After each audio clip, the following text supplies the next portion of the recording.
어떻게 교제를 했는지에 대해서 성경적인 근거를 찾고 더욱더 성경적인 뜻이, 원래 뜻이 무엇인지를 알아내기 위하여서 각 지역교회 목사님들은 성경을 연구하고 또 조사도 하고 공부합니다. 왜냐하면 성도들에게 더욱더 성경적인 그런 말씀을 증거하기 위하여서 우리 침례교단 목사님들은, 침례교단은 그렇게 항상 준비를 한다는 것입니다. 또한 그렇게 실천을 합니다. 왜냐하면 초대교회가 성경적인 교회라고 보고 있기 때문에 그렇습니다. 초대교회는 이렇게 교회 공동체를 성경적으로 세운 것을 성경을 통해서 보고 저들이 깨닫고 그 깨달은 것을 그대로 적용하여서 오늘날에도 우리 뉴라이프가 건강한 교회로 세워지기를 원하는 그 마음으로 저 역시 동일한 메시지를 증거하고자 합니다. 초대교회 성도들은 예수님을 나의 구주로 영접하였습니다. 베드로의 고백과 동일한 고백을 하였습니다. 또한 성경의 권위를 믿고 순종하는 자들이 교회로 멤버로 함께 모였습니다. 성경에서 말하는 것을 그대로 따르고 실천을 하고 말씀대로 살아내는 것이 성화로 생각을 하고 그대로 실천하였습니다. 즉, 내 삶의 주인은, 내 삶의 왕은, 예전에는 옛사람은 나의 인생의 주인은 나였으나 이제는 예수님을 믿는다라고 한다면 그 신앙 고백 안에 예수님은 나의 인생의 이제는 주인이 되십니다라는 그 믿음의 고백이 있는 것입니다. 성경에서 말하고 있는 것을 예전에는 몰랐다가 성경에서 이렇게 말을 하고 있구나라고 깨달았고 그것을 그 성경에 동의한다고 한다면, 성경의 권위에 따라 순종하고 인정을 한다라고 한다면 우리의 삶은 성경 말씀대로 바뀌어져야 하는 것입니다. 내 생각은 다른데요 라고 말할 수는 없는 것입니다. 내 생각은 다른데요 라고 말한다라는 것은 성경의 권위를 인정하지 않는 것이며 예수님을 나의 보호자의 왕으로 인정하지 않는다라는 것이고 예수님을 영접하지 않았다라고도 볼 수 있습니다. 왜냐하면 내 생각이 우선이고 내 기준이 우선이고 이기주의적인 것, 내 중심적인 것, 인간 중심적인 것, 세상 중심적인 것으로 생활하는 것은 성화를 이루어 나가는데 큰 방해 요소가 됩니다.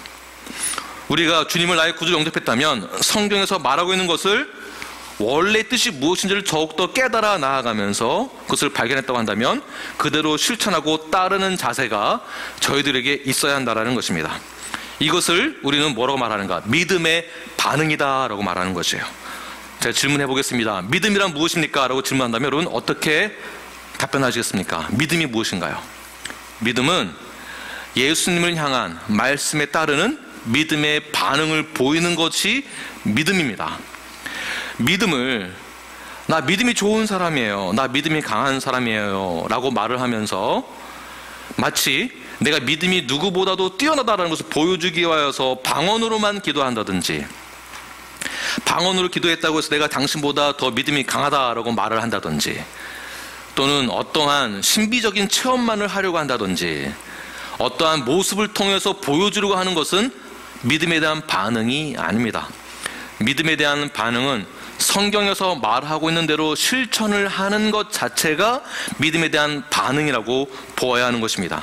그러므로 성경에서 말하는 것에 있어서 내가 성경의 원래 뜻을 알았다고 한다면 내 주님, 내가 이 성경 말씀대로 믿고 따르겠습니다 라고 말하는 것이 성도의 자세이고, 그리고 성경의 권위를 인정하는 자이며 예수님을 영접한 자라고 볼 수 있는 것입니다.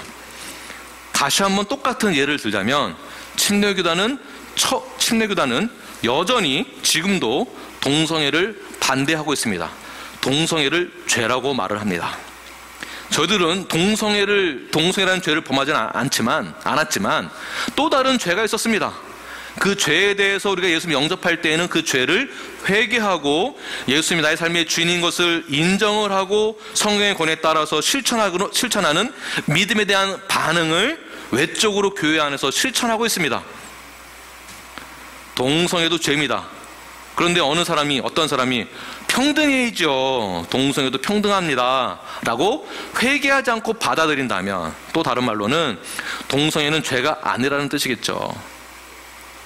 이것은 우리 교단의 성경적 교리와 일치하지 않고, 또 다른 말로는 성경에서는 당연히 동성애를 죄라고 말을 하고 있습니다. 그러나 그 죄인을 사랑하라라고 하는 것이죠. 그리고 받아주어라. 언제? 그 죄를 회개했을 때, 자백했을 때. 그것도 죄라는 것이에요. 그런데 침례교단 안에서, 우리 교회 안에서 제 생각은 다릅니다 라고 말한다는 것은 있을 수 없다라는 것입니다.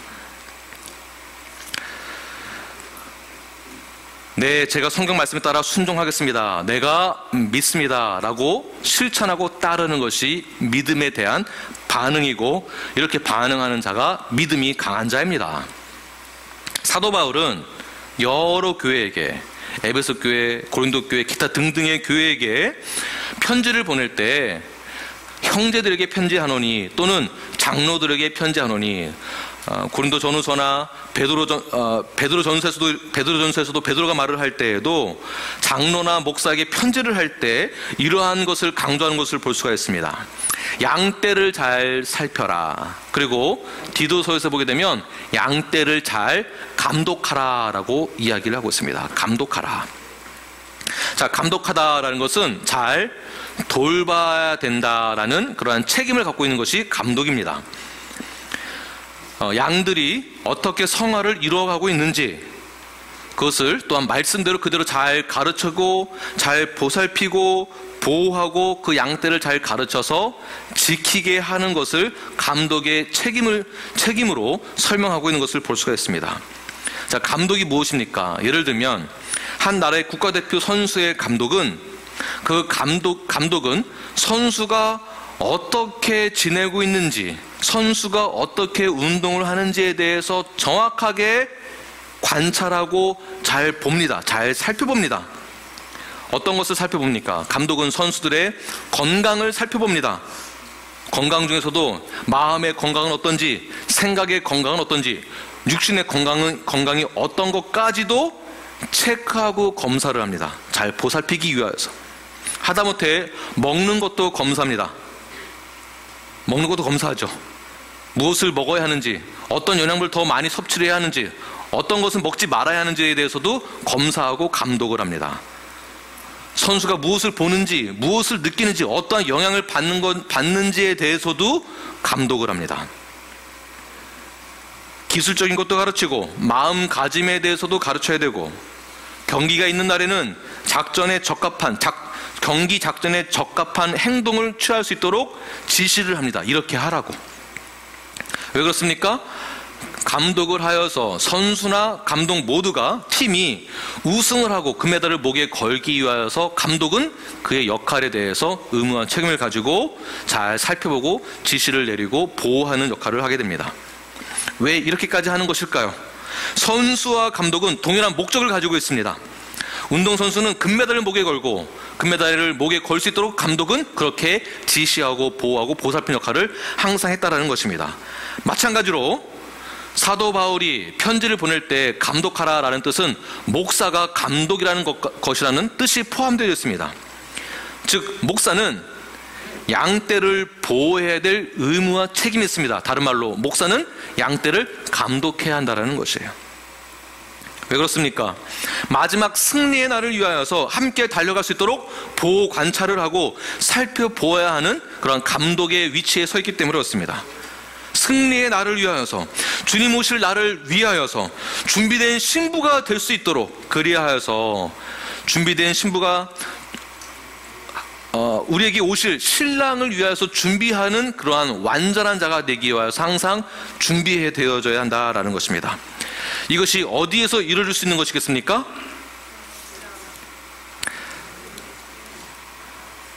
네.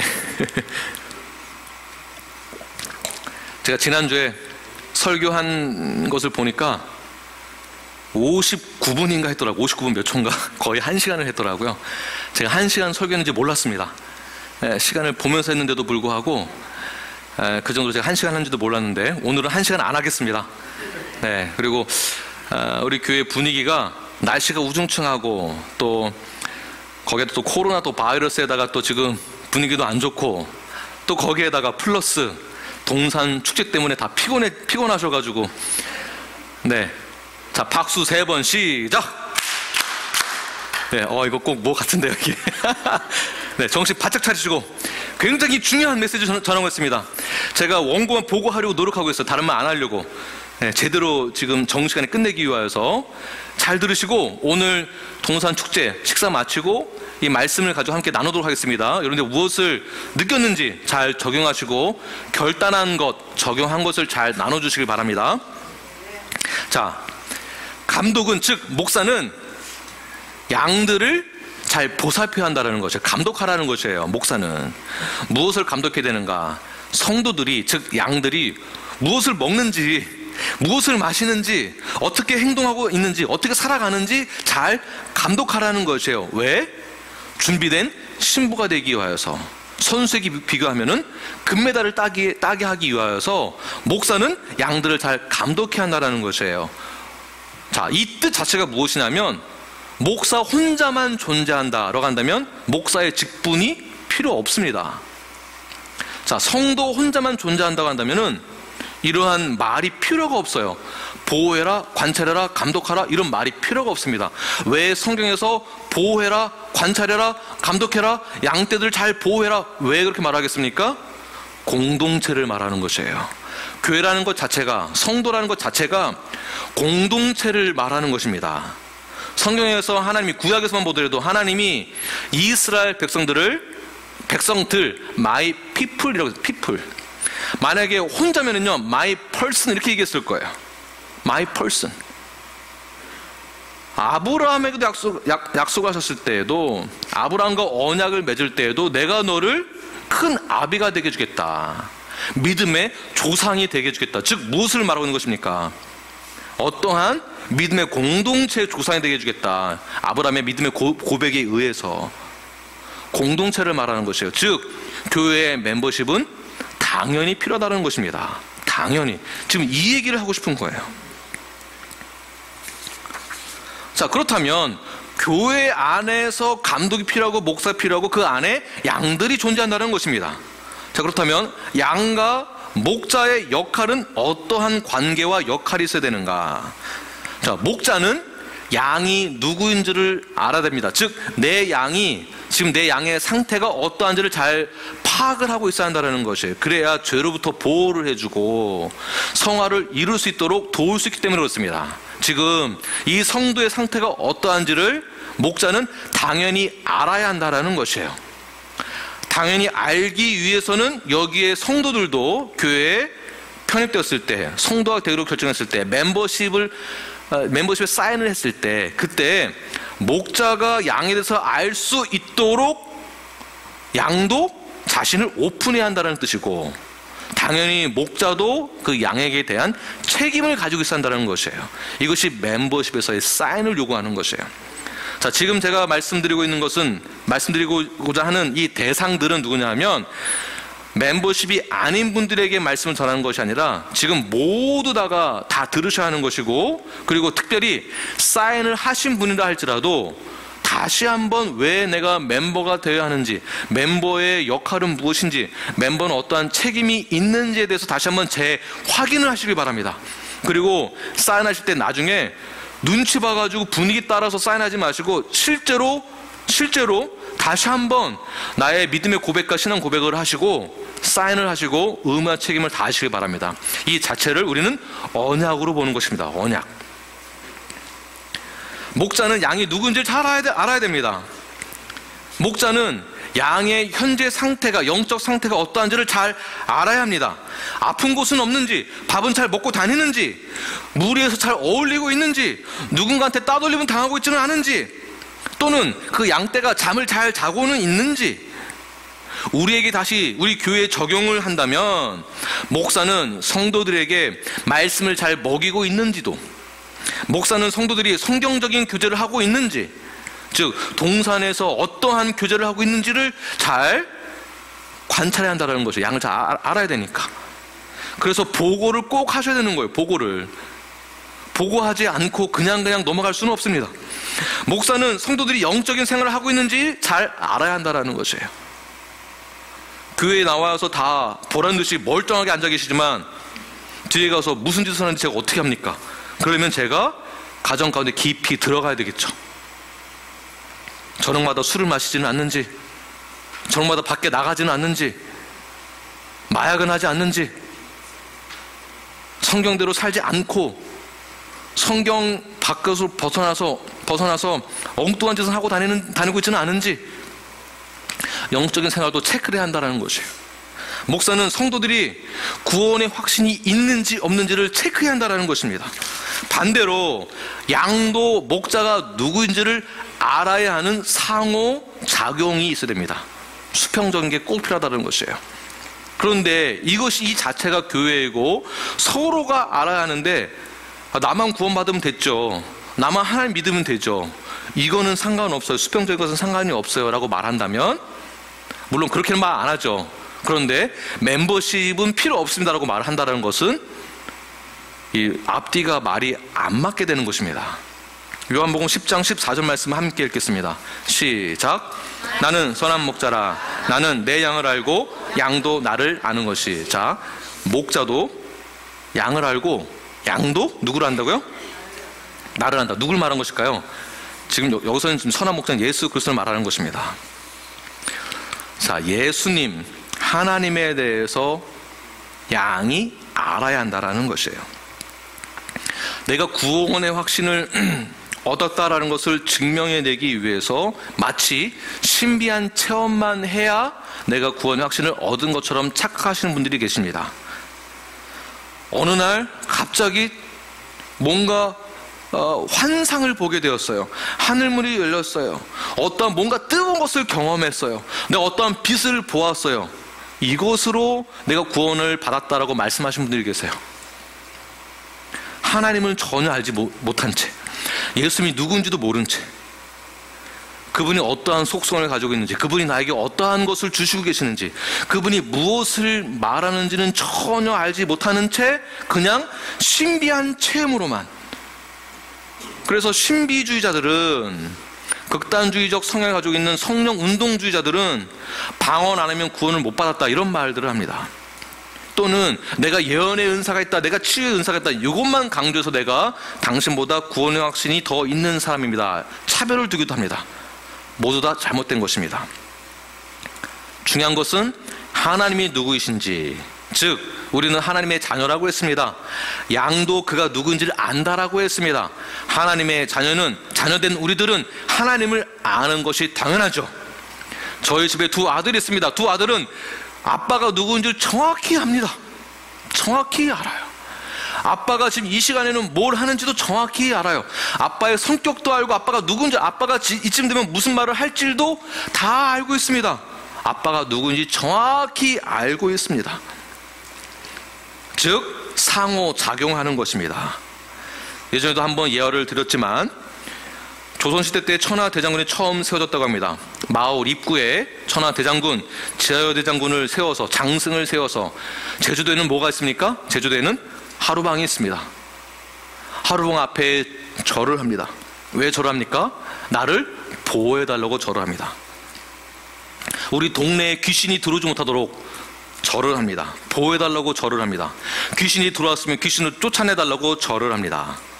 인도에는 코끼리상이 있습니다. 코끼리상. 코끼리가 신으로 이제 모시는 미신이 있는데, 이 미신 상이 넘어지면 집안이 망한다, 이런 내용이 있습니다. 그러니까 이게 넘어가지 않도록 어떻게 해서든지 잘 보호해야 되는 거예요. 어떻게 해서든지. 제가 말씀드리고 싶은 건 뭐냐면, 이 돌 하루방이나 천하대장군이나 코끼리 신은요, 그 어떠한 말도 우리에게 해주지 않습니다. 코끼리 신이 어떠한 신인지 우리는 전혀 알지 못합니다. 그냥 아는 것은 돌 하루방 넘어지면, 코끼리 신 넘어지면 저주를 받는다, 이게 전부입니다. 그러나 전능하신 하나님이 우리를 사랑하셔서 우리의 모든 죄를 사하여 주시고 우리를 자녀 삼게 하기 위하여서, 정결케 해주기 위하여서 그의 독생 예수 그리스도를 이 땅 가운데 보내시고 그를 믿는 자는 영생을 얻는다라고 했습니다. 그리고 우리에게 말씀, 성경을 주시고 하나님이 어떠한 분이신지, 예수님이 어떠한 분이신지, 삼위일체가 어떠한 내용이 담겨져 있는지 성경에서 모든 것을 다 말을 하고 있습니다. 결국 우리는 어떠한 신비주의적인 것으로 하나님을 알아가고 어떠한 신비주의적인 것으로 구원의 확신을 얻어내는 것이 아니라 내가 양들을 아는 것과 같이 양들도 나를 아는 것이 당연하다라는 것이에요. 그러면 어떻게 되겠습니까? 이신칭의 이후에 구원의 확신이 있고 난 다음에 내가 예수를 믿습니다. 내가 예수를 영접했습니다. 그 다음에 하나님을 더욱더 알아가는 자세가 우리에게 있어야 되는 것이며, 하나님을 알아가면서 성화를 이루어가면서 지금 나의 상태가 어떠한지를 외적으로 점검받는 곳이 이 공동체라는 것이에요.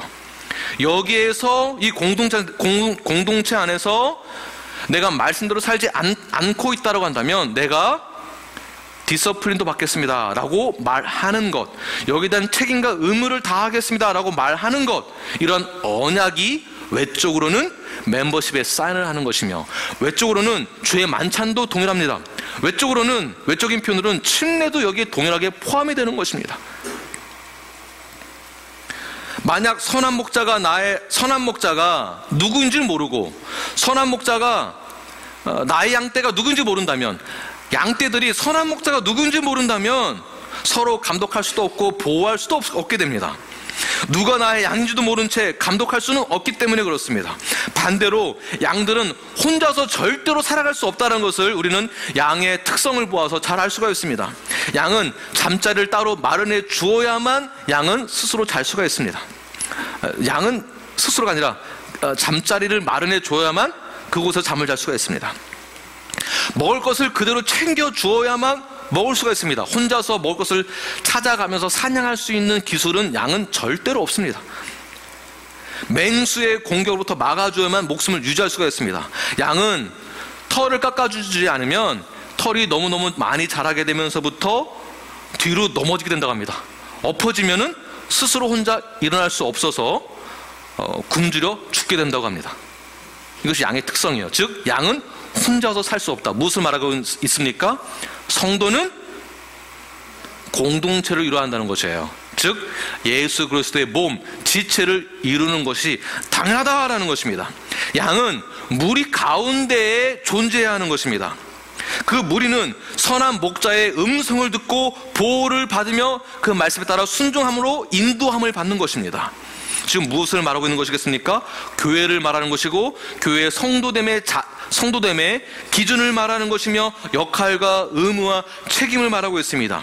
교회의 한 사람, 모든 각 지체들은 예수님을 나의 구주로 영접한 자들이며, 주님이 나의 인생의 주인이 되심을 믿고 따르며 순종하는 자들이, 죄로 인하여서 죽을 수밖에 없었던 자들이 예수의 보혈로 정결케 되어짐으로 이 공동체 안에서 함께 한 몸을 이루어 나아가면서 교회로서의 사명을 감당하는 것이 우리의 자세입니다. 이것을 다른 말로는 멤버십이다 라고 말을 하는 것입니다. 자, 나는 멤버가 되기를 원합니다 라고 하신 분들은 속으로 아멘 하시길 바랍니다. 속으로. 성경에서 보게 되면 멤버라는 단어를 찾아볼 수가 없습니다. 성도는 교회에 등록해라, 이러한 율법이나 이러한 구절은 없습니다. 그러나 초대교회에서 보여주고 있는 원칙들이 있습니다. 절대 깰 수 없는 질서가 있고 원칙이 있습니다.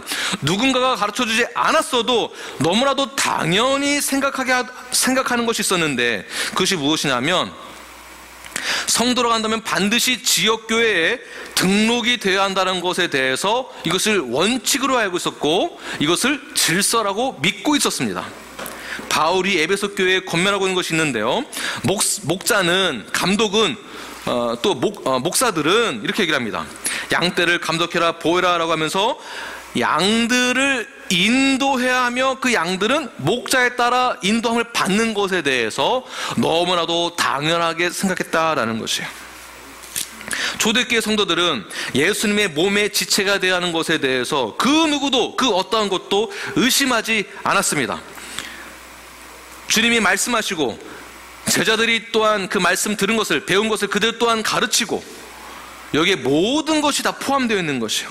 예수님을 나의 구주 영접하였고 그분이 나의 인생의 삶의 주인이라고 한다면 지역교회에 등록이 되어서 예수 그리스도의 몸을 이루고 지체가 되는 것, 이것을 다 아주 당연하게 생각했다라는 것이에요. 오늘 본문 사도행전 2장의 내용들을 보게 되면 교회가 처음 등장하게 된 것을 볼 수가 있습니다. 사도행전 2장 본문 41절 말씀 함께 읽겠습니다. 시작.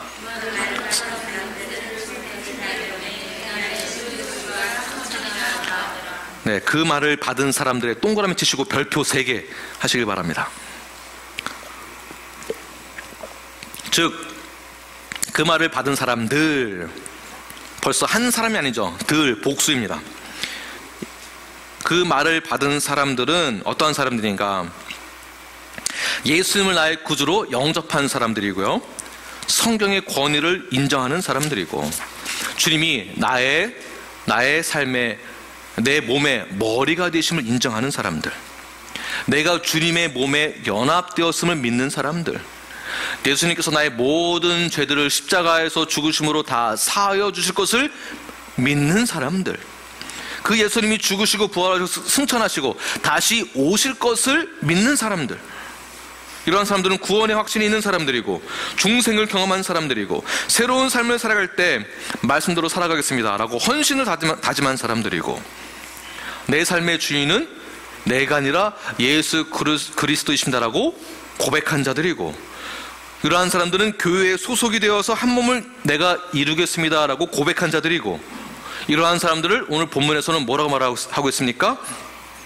그 말을 받은 사람들, 즉 복음을 들은 사람들은 예수님을 영접했다라는 것이고, 그러한 사람들이 그 말을 받았다라는 것이죠.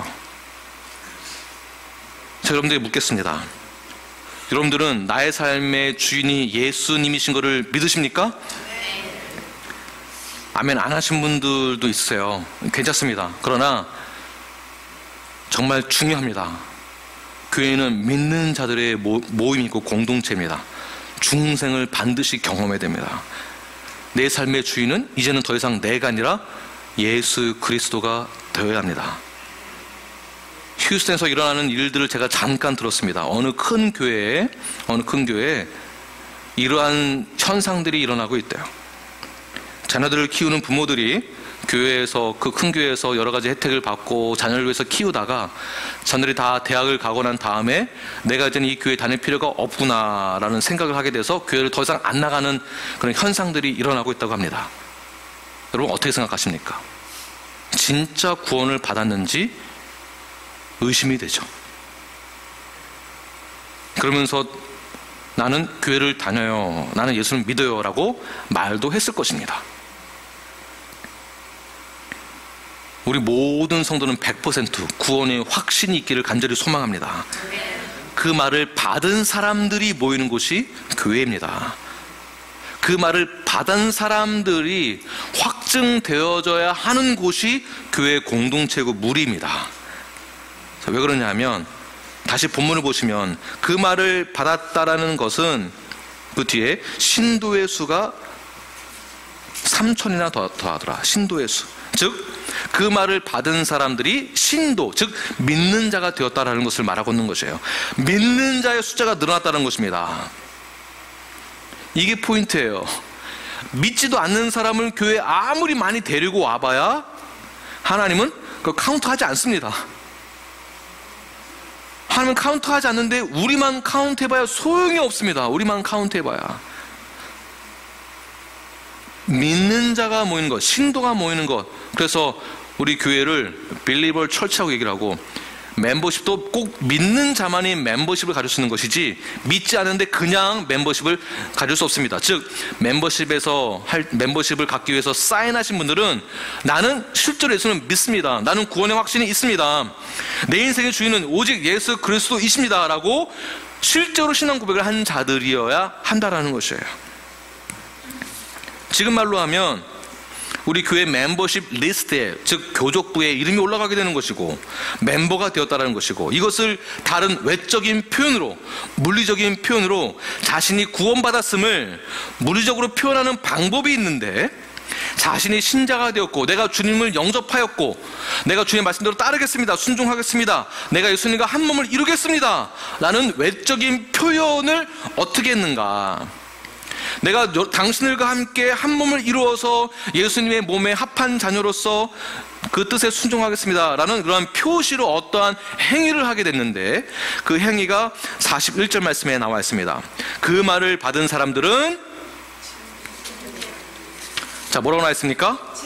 침례를 받음에, 침례를 받았다는 것이에요.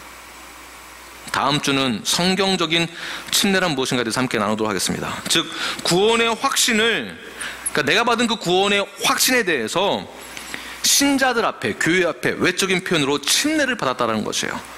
침례를 받으면 뭔가 하늘문이 열리고 빛을 보고 그때 구원을 받게 되고 그때 뭔가가 새로워지고, 그게 아니라 이미 구원받은 자들이에요. 구원받은 자들이 침례를 받는 것이에요. 마치 결혼을 할 때에도 결혼 증명을 하기 위해서도 무엇을 합니까? 결혼식을 합니다. 결혼도 성경에 나와 있어요. 성경에. 세상에서 만든 제도가 아니라 성경에서 만든 제도입니다. 하나님이 만들어주신 거예요. 결혼도. 나의 인생의 주인은 내가 아니라 예수 그리스도이심을 외적으로 표현하는 것이 침례입니다. 침례. 즉, 제일 먼저 복음을 받아들이고 신자가 되어서 그 믿음의 고백, 신앙 고백을 통하여서 주님이 나의 머리가 되심을 믿는 자들의 교회, 그 교회의 지체가 되었음을 외적으로 표현하는 것이 침례. 이렇게 침례를 받은 신자들, 성도들은 어떠한 사람들인가? 47절 말씀을 함께 본문 읽겠습니다. 시작. 하나님을 찬미하며 또 온 백성에게 칭송을 받으니 주께서 구원받은 사람을 날마다 더하게 하시니라. 아멘. 침례를 받은 사람, 구원받은 사람이 중생을 경험한 자들이 교회의 멤버가 되었고, 교회 모든 멤버들은 누구를 찬미합니까? 하나님을 찬미하는, 이게 우리의 특권이에요. 믿는 자의 특권은 하나님을 찬미하는 것이에요. 믿지 않는 자들은 하나님을 찬미할 수가 없습니다. 자, 찬미하다라는 것 자체가 praising God and enjoying, 하나님만으로도 즐겁고 기쁘고 감사가 넘쳐 흐르고, 내가 은혜 죽을 수밖에 없는 저희들이 독생자 예수 그리스도로 인하여서 새 생명을 얻은 것에 대한 감사와 기쁨을 하나님께 예배하는 거예요. 찬양하는 거예요. 높이는 거예요. 경배하는 거예요. 경외하는 거예요. 이것을 찬미하다라고 말을 하고 있습니다. 즉, 교회의 모든 지체들이 하나님을 찬미하는 것이에요.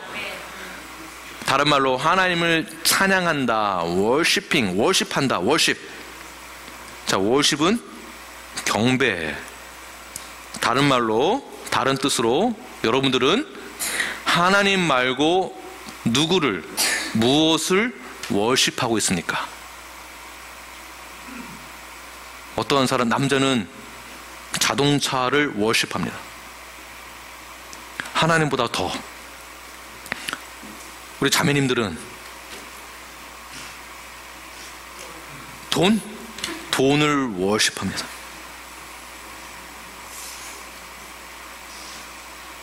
하나님을 찬미하는 자들이 교회 안에 있고, 교회 안에 있는 우리 모든 성도들은 내 안에 예수 그리스도가 계심을 믿고 예수님이 나의 주인이심을 믿음으로 신앙 고백한 자들이에요. 근데 우리 안에서 돈 갑자기 가사가 떠오르네. 돈에 살고 죽고, 돈에 뭐죠? 네, 돈에 살고 죽고, 돈에 하여튼 돈 하는, 옛날에 무슨 이렇게 트로트 가수가 있었던 것 같은데, 돈 하다가 돌 수가 있습니다. 그러한 성도가 우리 무리 안에 있다, 우리 공동체 안에 있다. 그러면 어떻게 되겠습니까? 이제는 맘 놓고 치리라고 답변하시네요. 네? 네. 그러면은 저희들이 물론 우리들의 모습 가운데에서 돈을 좋아하는 모습이 예수님보다 더, 하나님보다 더 좋아하는 모습이 나타날 수 있어요. 돈이 필요 없다 이 말이 아닙니다. 근데 하나님을 찬미하는 우리의 특권이고 우리가 가져야 될 자세입니다. 이런 하나님을 찬미하는 자들은 실제로 주님이 나의 구주가 되심을 믿는 자들이 하나님을 찬미할 수 있는 거예요. 근데 여전히 이 부분을 이해하지 못하고 인정하지 못하고 그렇게 찬미하지 않는 자들은 무엇을 점검해 봐야 되겠습니까? 구원의 확신이 있나 점검해 봐야 되는 거예요. 그래서 이 공동체가 필요한 거예요. 교제 가운데 다 드러나거든요. 이 사람이 무엇을 워십하고 있는지 다 드러납니다. 어떠한 상황 가운데서 우리는 하나님을 찬미해야 합니다. 그것을 구약에서 이미 보여줬습니다. 이스라엘 백성들을 이신칭의 선택받은 그 이후에 광야로 들어서게 됩니다. 광야에 수많은 고난이 있습니다. 그러나 그 고난 가운데에서 그 훈련을 받으면서도 하나님은 불기둥으로 구름기둥으로 하나님의 자녀들 백성들을 보호해 주시고 입혀 주시고 먹을 것을 제공해 줬습니다. 그 가운데에서 하나님을 찬양하고 경배하며 찬미할 수 있도록 감사와 기쁨으로 찬양할 수 있도록 그들을 광야에서 훈련시키셨어요. 그리고 그들에게 약속하신 것 무엇입니까? 가나안 땅을 약속으로 선물해 줬어요. 이 가나안, 우리가 고난 가운데 있을 때, 어려운 가운데 있을 때도 불구하고 하나님을 찬미한다는 것은 가나안 땅으로 들어갈 수 있다라는 소망이 있다라는 것이에요. 그 소망을 붙들었을 때 우리는 그 어느 때든지 우리는 기뻐할 수 있는 것입니다. 그게 하나님을 찬미한다라는 것이에요. 이것이 바로 믿음의 반응입니다. 하나님을 찬미하는 것, 어떠한 순간 가운데서도. 왜냐하면 소망이 있으니까, 우리에게는. 그래서 믿는 자에게 소망이 있는 것이에요. 더 성경적으로는 그 소망은 누구입니까? 예수 그리스도가 우리에게 있다라는 것이에요. 우리의 특권입니다. 저와 여러분에게는 예수 그리스도가 있습니다. 그러니 우리는 예수 그리스도 그 DNA, 그 중심으로만 살아가야 하는 것이에요. 할렐루야. 시간이 또 지나가네. 네. 이제 5페이지만 더 하면 5페이지. 이러한 교회, 이렇게 하나님을 찬미하는 성도들이 모여있는 교회에 진짜 부흥이 일어나는 거예요. 어떤 프로그램 위주로만, 프로그램이 당연히 우리가 제자훈련 하는 것도 프로그램이거든요. 근데 어떠한 프로그램이냐, 그러니까 전도 목적으로 하는 것이냐, 다 좋습니다. 의미를 부하면 안 좋은 게 뭐가 있겠습니까? 그러나 성도들이 모이는 그 교회는, 진짜 하나님을 찬미하는 그 교회는 구원받는 자의 숫자가 늘어난다는 것이에요. 구원받는 자의 숫자가, 그게 교회거든요. 구원받지 못한 자 전도하기 위해서는요, 동산에서 해결해야 됩니다. 동산에서 전도할 수 있는 그 기능을 가지고 훈련이 되어져야 돼요. 그냥 밥만 먹는 게 아니고, 그냥 농담 따먹기 하려고 모이는 것이 절대로 아닙니다. 동산의 기능은 전도의 기능이 있고 교제의 기능이 있습니다. 이 두 가지의 기능을 잘 감당할 수 있는 동산이 되기를 바랍니다. 그냥 먹으려고만 모이지 말고, 오늘 밥 뭐냐고 그렇게만 물어보지 마시고, 주께서 47절 다시 한번 보게 되면, 주께서 구원받은 사람을 어떻게 해요? 성경 보셔야죠. 날마다, 네, 구원받은 자의 숫자가 날마다 늘어난다. 한번 일어났던 그 부흥으로 끝나는 것이 아니라 구원에 확신 있는 자들, 믿는 자들의 숫자가 주님을 머리로 인정하는 그 모인 그 지체들, 내가 주님을 위해서 헌신하겠습니다라고 믿음으로 고백하는, 반응하는 지체의 숫자들이 점점 늘어난다는 것이에요. 전 선포합니다. 우리 교회가 그렇게 될 줄 믿습니다. 우리 뉴라이프가 믿는 자들의 모임이 되는 거룩한 공동체가 될 줄 믿습니다. 그렇게 부흥하는 뉴라이프가 될 줄 믿습니다. 믿는 자의 숫자들이, 구원받은 자의 숫자가 점점 늘어난다. 무엇을 말하고 있습니까? 교회를 말하는 것이죠. 교회, 즉 멤버십을 말하는 것이 이것도요. 멤버십. 그냥 복음도 모르고 믿지도 않고 예수님 누군지도 모르고 친구 따라 강남 간다고 그냥 따라서 가는 곳이 교회가 아니다라는 것이에요. 교회는 건물이 아닙니다. 교회는 바로 지체인 저와 여러분입니다. 이렇게 모인 이 교회는 사도행전 지금 본문 2장이죠. 5장으로 넘어가게 되면 기하급수적으로 더 많이 증가하게 된 것을 볼 수 있게 됩니다. 사도행전 5장 14절 말씀 함께 읽겠습니다. 시작. 믿고 주께로 나오는 자가 더 많으니 남녀의 큰 무리더라. 점점 더 증가, 계속해서. 이게 진짜 부흥이에요. 그냥 막 사람 데려가 봐야 소용이 없어요. 믿질 않는데. 어떠한 의무와 책임이 없는데, 헌신도 없고 신앙 고백도 없고 서로 사귐도 없고 용서도 없고 사랑도 없는데 뭐 와봐야 뭐 하겠습니까? 이렇게 더 믿는 자들이 점점 더 증가되어지는 교회는, 엄청난 무리들은 한 교회의 몸으로 모이게 되고 예수님의 지상 명령에 순종하며 하나님의 섭리와 계획으로 인하여서 땅끝까지 복음을 전하는 그러한 사명감이 더 많이 생기게 됩니다.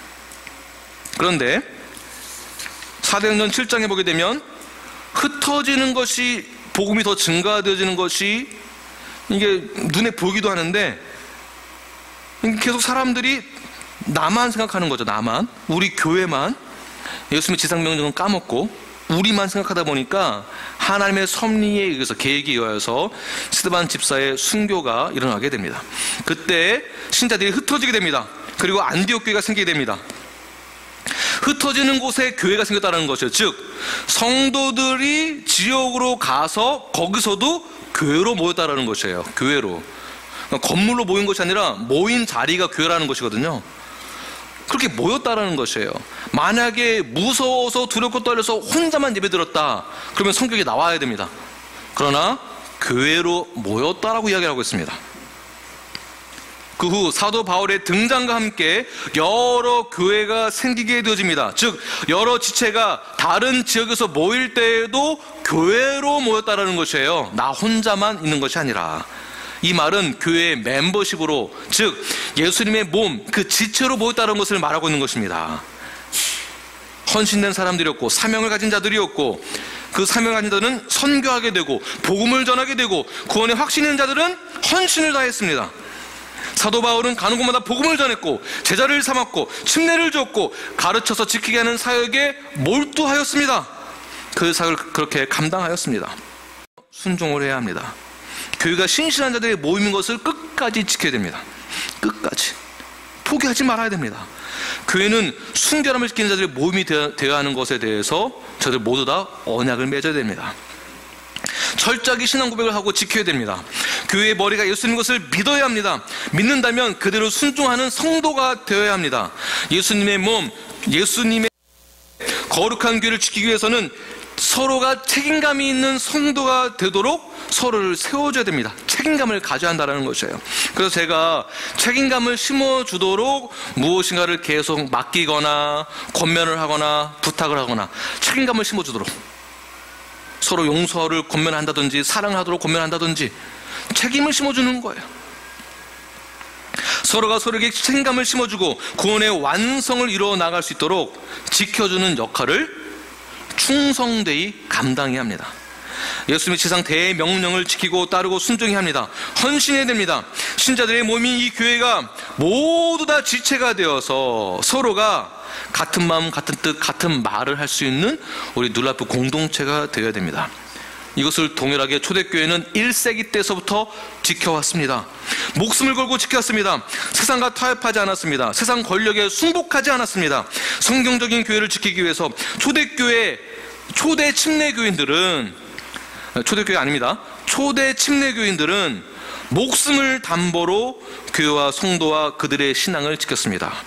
단지 성경적인 교회의 회복을 위해서 몸부림친다라는 이유로 목이 베어 강가의 머리가 잘려나가는 그런 순교를 당했습니다. 국가와 타협을 하지 않는다라는 이유로 처형을 당했습니다. 유아 세례를 반대한다라는 이유로 순교를 당했습니다. 그럼에도 불구하고 침례 교도들은 우리의 이 신앙을 그대로 지켰습니다. 우리 모두는 성경적인 교회 회복을 위해서 몸부림쳐야 합니다. 그렇다고 해서 여러분들 지금 순교해라 이런 뜻이 아닙니다. 초대교회가 그러했듯이 우리 눌라이프도 동일하게 예수님의 교회의 본래 모습인 원래 교회의 모습이 그대로 회복되기를 원합니다. 우리가 그렇게 될 것입니다. 믿으십니까? 저와 여러분이 그렇게 될 것입니다.